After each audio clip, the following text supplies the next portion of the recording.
So, Srimad Bhagavad Gita, chapter 7.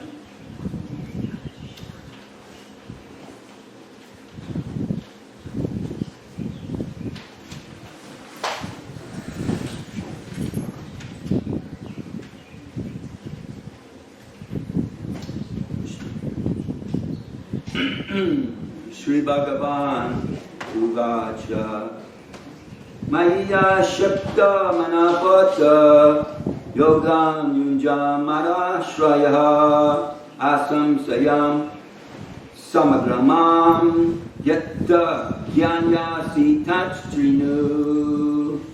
The Supreme Personality of Godhead said, "Now hear, O son of Pritha, how by practicing yoga in full consciousness of me, with mind attached to me, you can know me in full, free from all doubt.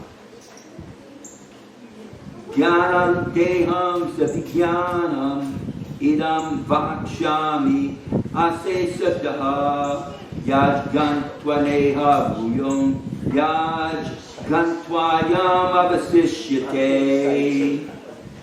I shall now declare unto you in full this knowledge, both phenomenal and numinous. This being known, nothing further shall remain for you to know.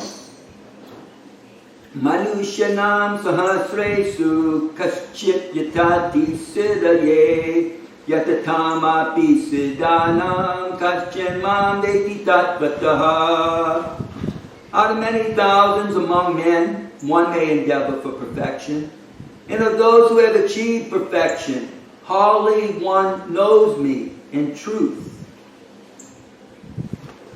Bhumirapo nalovayu kammano budevacha hankara iti tvame vina prakritiya astada.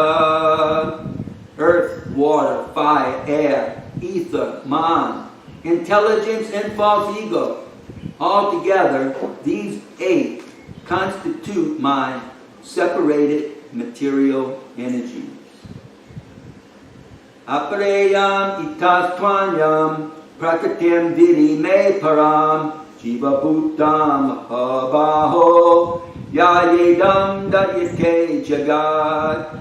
Besides these, O mighty armed Arjuna, there is another superior energy of mine, which comprises the living entities who are exploiting the resources of this material inferior nature.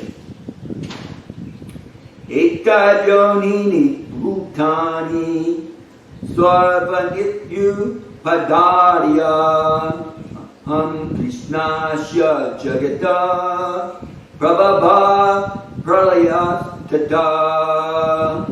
All created beings have their source in these 2 natures.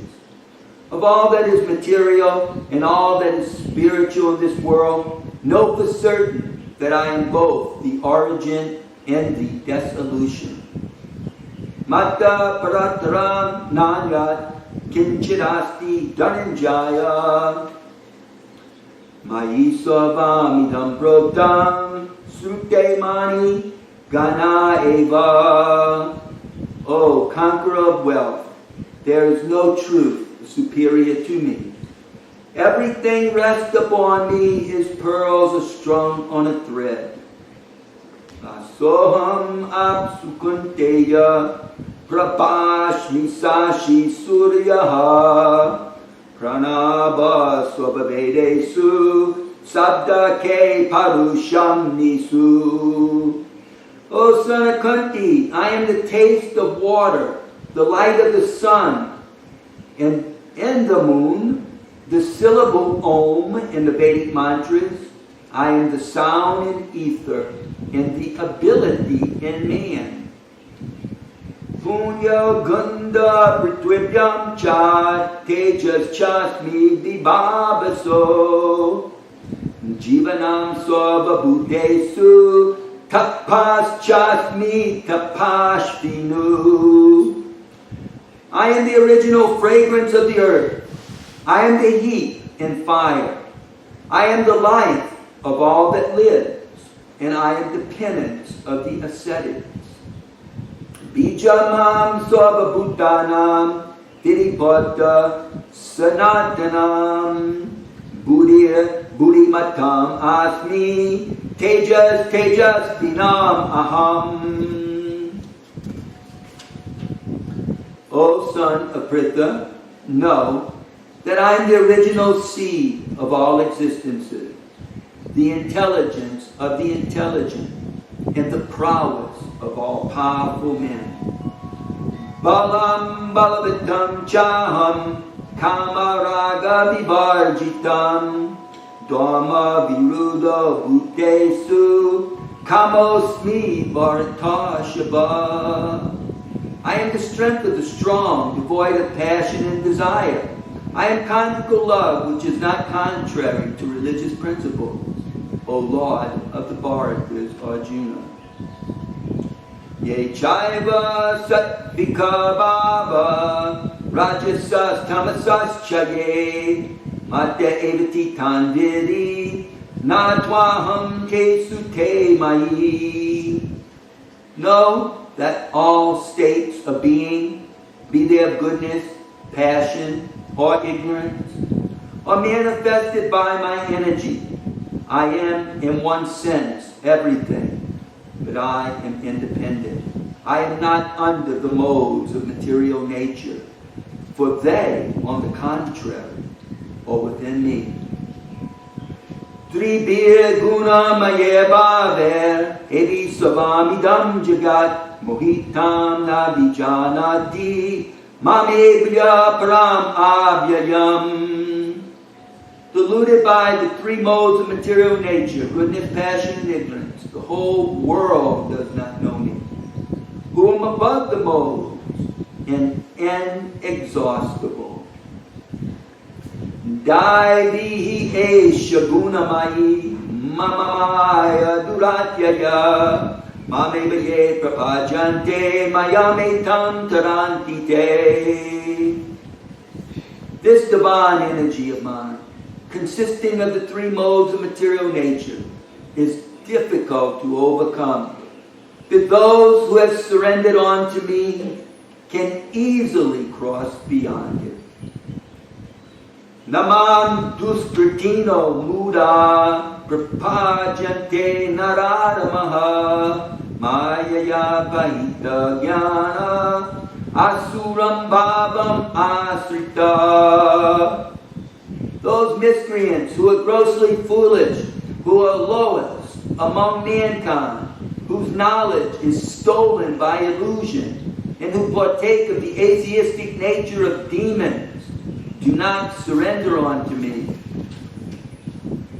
Chatur vida bhajante mam jnana sukrino arjuna atto vigyansur attati jnani cha bharatashava.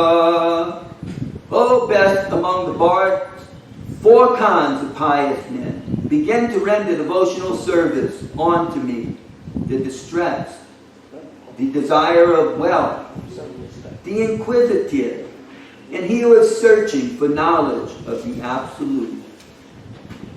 Te sangani nitya yukta eka bhaktir vasishyate priyo hi ganino ganinotartam aham sacha mama priyaha. Of these, the one who is in full knowledge and who is always engaged in pure devotional service is the best. For I am very dear to him, and he is dear to me. Urara sarva evaite gani twakmai vate matam ashtita sahiyuktatma mameva nuttamam gatim. All these devotees are undoubtedly magnanimous souls, but he who is situated in knowledge of me, I consider to be just like my own self. Being engaged in my transcendental service, he is sure to attain me, the highest and most perfect goal.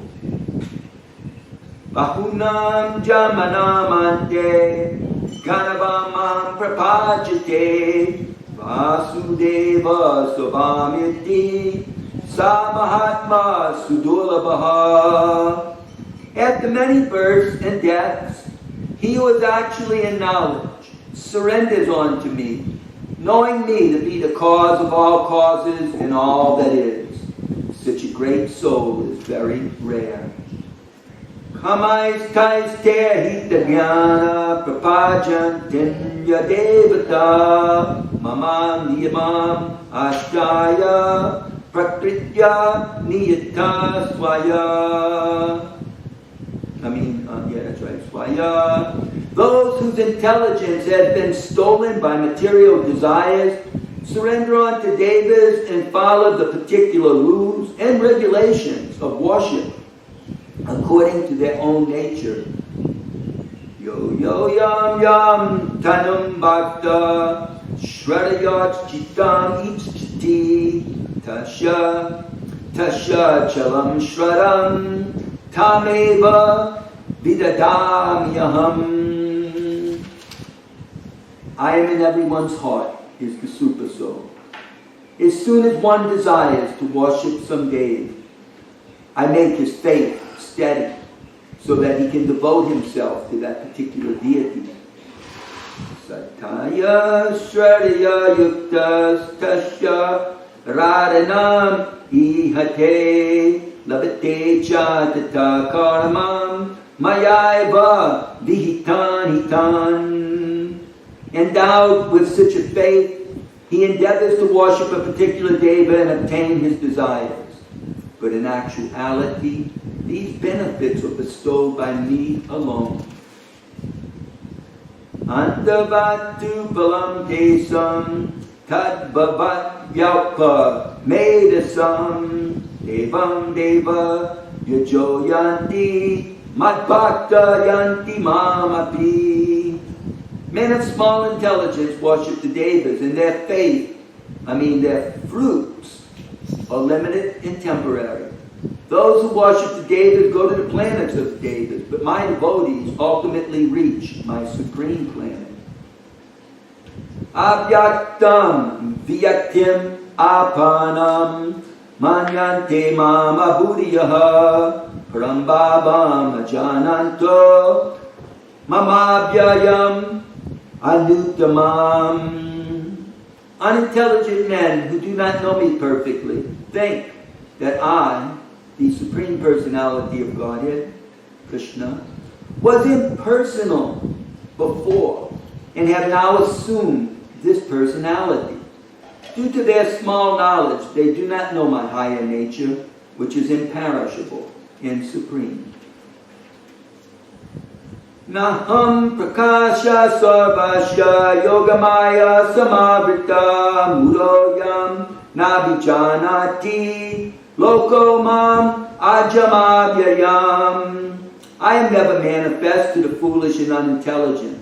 For them I am covered by my internal potency, and therefore they do not know that I am unborn and infallible. Vedaham samatitani Vartamanani Charjuna Bhavishani Chaputani Mantu Veda Nakaschana. O Arjuna, is the Supreme Personality of Godhead. I know everything that has happened in the past, all that is happening in the present, and all things that are yet to come. I also know all living entities. But me, no one knows. Ichcha dveshta samudena dvandva mohena bharata svabhutani samoham sargayanti parantapa. O scar of Bart, O conqueror of the foe, all living entities are born into delusion, bewildered by dualities arisen from desire and hate.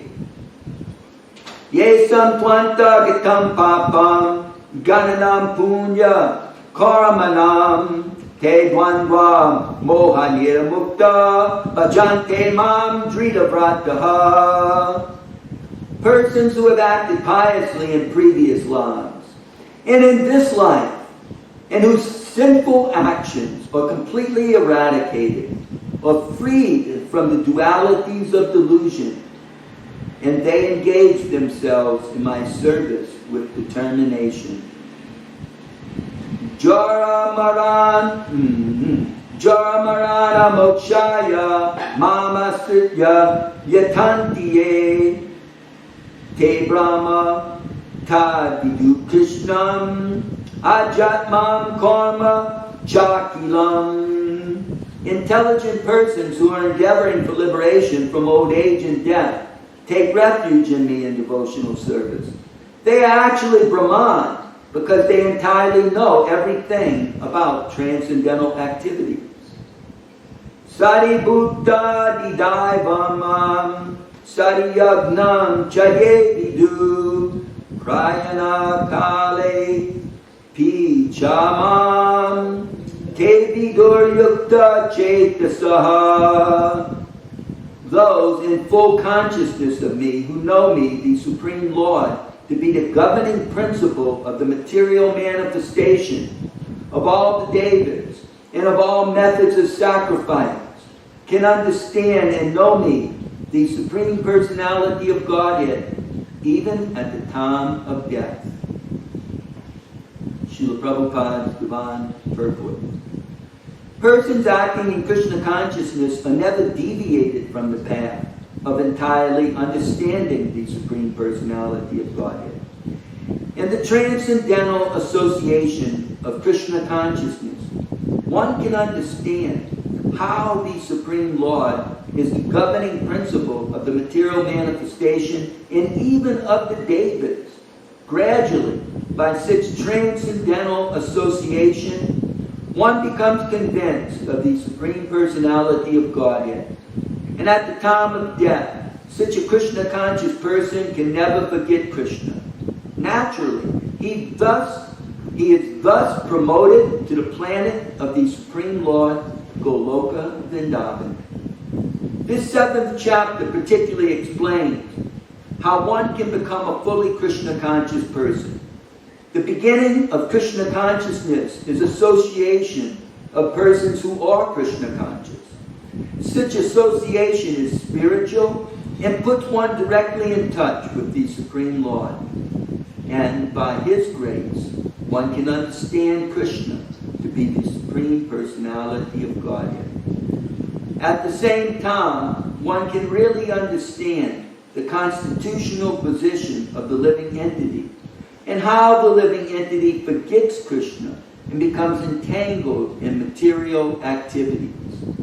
By gradual development of Krishna consciousness and good association, the living entity can understand that due to forgetfulness of Krishna, he has become conditioned by the laws of material nature. He can also understand that this human form of life is an opportunity to regain Krishna consciousness, and that it should be fully utilized to attain the causeless mercy of the Supreme Lord. Many subjects have been discussed in this chapter. The man in distress, the inquisitive man, the man in want of material necessity, knowledge of Brahman, knowledge of Paramatma, liberation from birth, death, and disease, and worship of the Supreme Lord. However, he who is actually elevated in Krishna consciousness does not care for the different processes. He simply directly engages himself in activities of Krishna consciousness and thereby factually attains his constitutional position is an eternal servitor of Lord Krishna.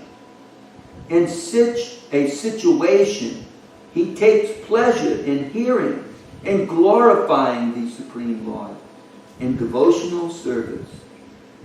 He is convinced that by his doing so, all his objectives will be fulfilled.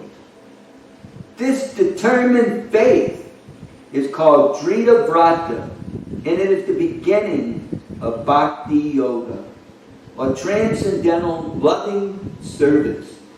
That is the verdict of all scriptures. This 7th chapter of the Bhagavad Gita is the substance of that conviction. Thus ends the Bhaktivedanta purports to the 7th chapter of the Srimad Bhagavad Gita in the matter of knowledge of the Absolute.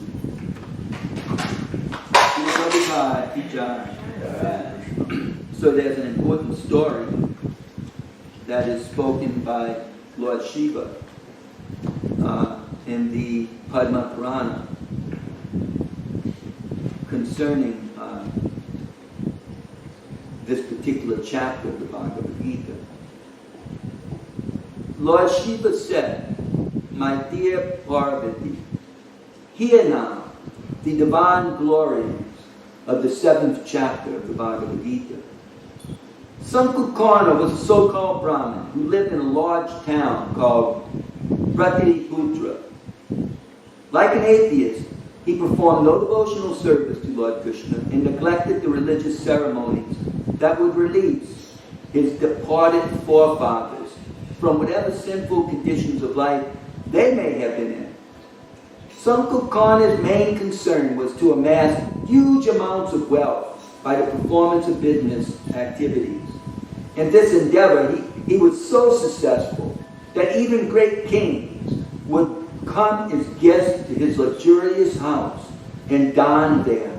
In spite of his vast fortune, greed made Sankukarna into the worst of Mazas, so much so that he uselessly hoarded his riches deep under the ground in a secret place, the whereabouts of which only he knew. Even in his family life, Sankukarna was never satisfied. For although he had children from 3 wives, he planned to marry yet again. He traveled with his relatives to another town to marry his 4th wife and stopped overnight on the way. While he was sleeping, a venomous snake gave him a fatal bite. His sons and relatives tried to revive him with medicines and mantras, but everything failed. In his next life, Sankukarna became a Pretasop, a ghost snake. And because he could remember his past life, he went directly to the place where his wealth was hoarded. This, of course, was quite close to where his previous family was living. He was content for some time to simply guard his hoard, but soon became frustrated with the life of a Pretasop. So he appeared in the dreams of his sons and asked them for help. He said to each of them, "I am your dead father, and I am now living as a Pretasop, guarding a great amount of treasure that I want to share between you." He then told them where it was. In the morning, the sons woke and told each other of their dreams. One son, Shiva, suspected these were more than just dreams, which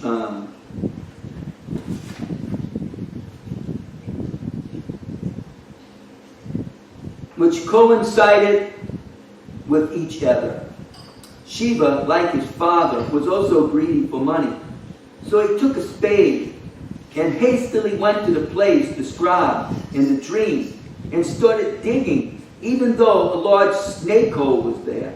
The Pretasop happened to be sleeping at that time and awoke, startled. The Pretasop came out of the ground, hissing loudly, and began to sway back and forth in a threatening way. "How dare you disturb me, you fool?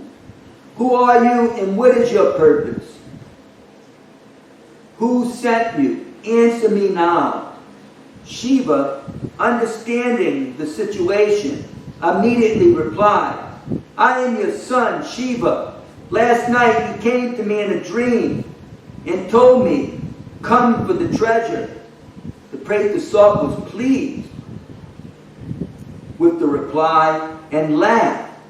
"Yes, you have forgotten something. Yes, but you have forgotten something. If you are truly my son, why are you not performing the necessary rituals to free me from this snake form? It is due only to greed that I am cursed like this. Do you want to meet the same fate as myself? Responding to the challenge, the ignorant son humbly asked his father, "What exactly should I do?" "My dear son," replied the Praetor, "no type of charity, penance, or sacrifice will bring me complete happiness or total freedom. Only by the recitation of the 7th chapter of the Bhagavad Gita can I be saved from the wheel of birth and death. Therefore, kindly seek out a pure Brahmana who knows this chapter, and at the time of performing the shred ceremony,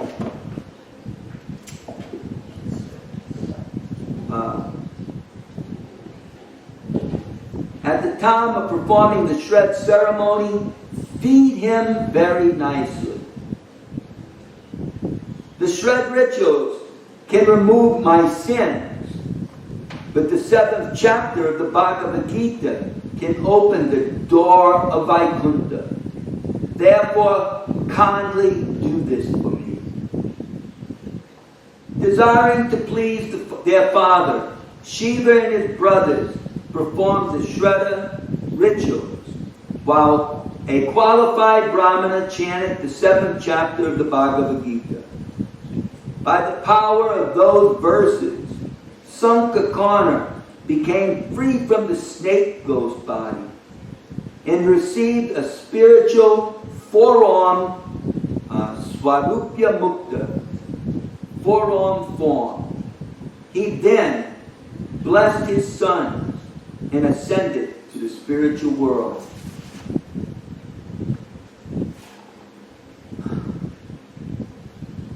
The blessed sons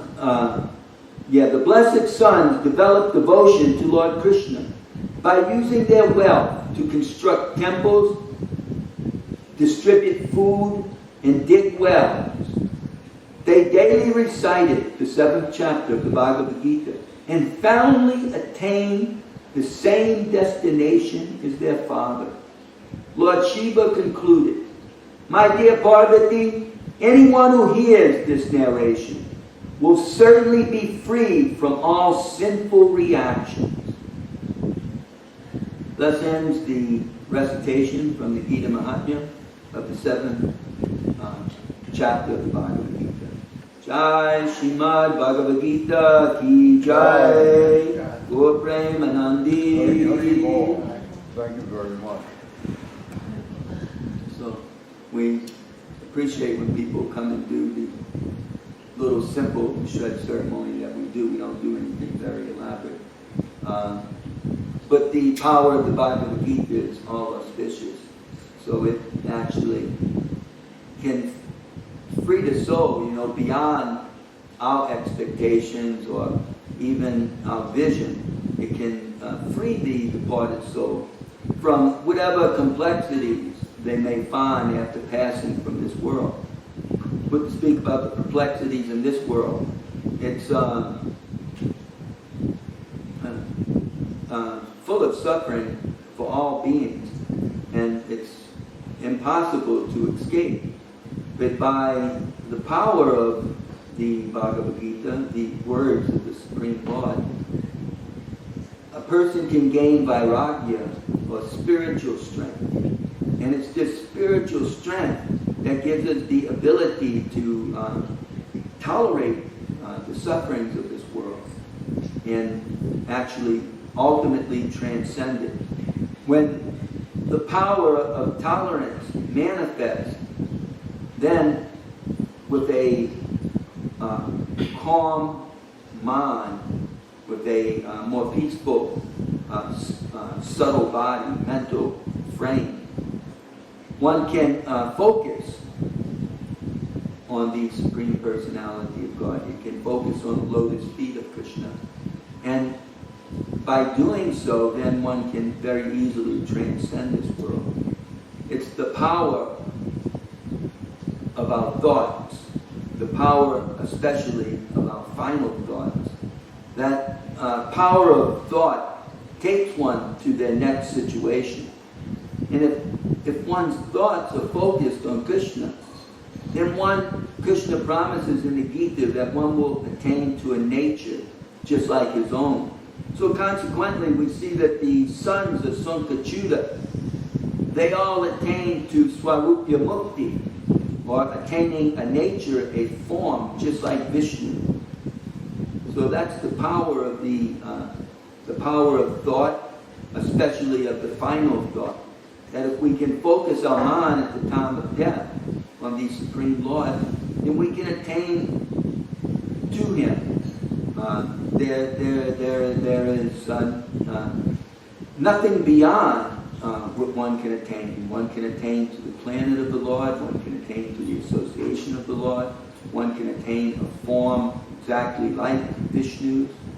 A slight difference. Vishnu is Vishnu, and we are Jivatmas, very small expansions of His. But we are still His expansion. Also, although we may not possess the power and the quantity of power and thought and existence that Vishnu possesses, we do possess the quality. Bhaktivedanta Swami always, many times, gave the example of a molecule of sunlight or a drop of ocean water. They're chemically the same as the sun and the same as the whole ocean. But the difference is in the quantity. So God, or Vishnu, is compared to the whole ocean or the huge sun globe. Whereas the particle, molecule of sunlight and the drop of ocean water is compared to very small expansions like ourselves. We have the tendency, the possibility of falling into illusion, being covered by the Lord's material energy, just like clouds can block out the sun from our vision. But they can never block the vision of the Supreme Lord. So when the particle of sunlight or the drop of ocean water merges with that ocean or recognizes the sun, doesn't exist separately from the sun, then similarly the jiva, or the very small soul, when it comes in union with the Supreme Soul, again retains its spiritual identity. It revives the quality, the godly quality that is always there in Vishnu. It can actually give up all of its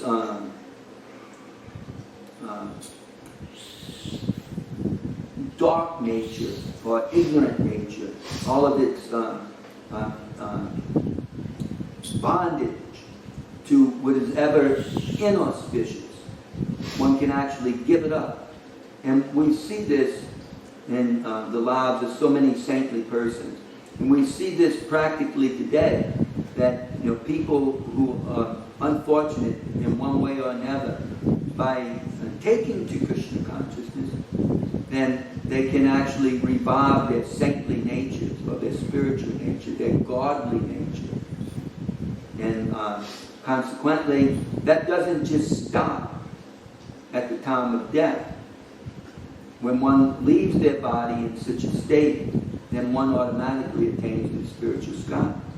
But the potency of Krishna consciousness is so great that even after one has departed and may be suffering from some ill reactions due to their deeds in this life, by simply their ancestors, their children, performing the shred offerings and chanting the Bhagavad Gita, then even that person, although they've departed this world, they can become free from whatever material thing is bothering them and attain to Krishna consciousness. Therefore, the greatest welfare work in the world, the greatest philanthropy, is actually Krishna consciousness, because it doesn't only help a person in this world, doesn't only feed a person or help them medically or financially, but it actually helps them spiritually. And when that happens, everything else is included. So, our Krishna consciousness movement puts an emphasis on that, even though we certainly have the largest vegetarian food distribution programs in the world, and we do open hospitals. That may not be our emphasis. We certainly open more temples than hospitals, but we do open hospitals and medical clinics. And we do all kinds of other charity work along with our spiritual ministry. Still, the emphasis we place on the spiritual ministry to educate people in the teachings of the Bhagavad Gita. Srila Prabhupada, ki jai. Thank you very much. Now we'll serve the prasadam. We thank again Mr. and Mrs. Das for sponsoring and feeding everybody on behalf of her brother, as well as her husband's birthday today. And we ask all the devotees to please give their blessings to them. Srila Prabhupada, ki jai.